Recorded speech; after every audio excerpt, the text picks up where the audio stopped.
નમસ્કાર, YNN ન્યૂઝમાં આપનું સ્વાગત છે। સમાચારમાં વાત કરીએ તો મકરપુરાની ગ્રીન પાર્ક સોસાયટીમાં તસ્કર ટોળકી ત્રાટકી હતી। સોસાયટીમાં એક સાથે 5 મકાનોના તાળા તોડીને તસ્કરો રફુચક્કર થઈ ગયા હતા। ત્યારે આ તસ્કરો સીસીટીવી કેમેરામાં આ તસ્કરો કેદ થયા છે। ત્યારે 5 જેટલા તસ્કરોની ટોળકી હોવાનું જાણવા મળી રહ્યું છે। SRP ગ્રુપ 9ની દિવાલ ઓળંગીને આ ચોરો સોસાયટીમાં ઘૂસ્યા હતા। ત્યારે મકરપુરા પોલીસે આ ચોર ટોળકીને ઝડપી પાડવા માટે કવાયત હાથ ધરી છે। રિપોર્ટર રાહુલ રાજપૂત। શુક્રવારે રાત્રે સોસાયટીમાં શું બનાવ બન્યો એનું જરા વિસ્તૃત જાણકારી આપશો?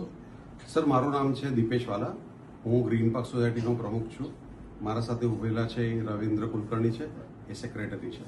શુક્રવારની રાત્રે લગભગ 2:30 વાગ્યાના આસપાસ 3 માણસો અમારી સોસાયટીમાં SRPના દિવાલ ઓળંગીને સોસાયટીમાં ઘૂસ્યા હતા।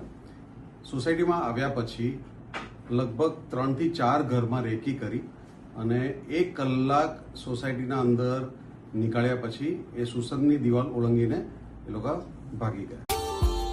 Subscribe now and press the bell icon. Never miss an update.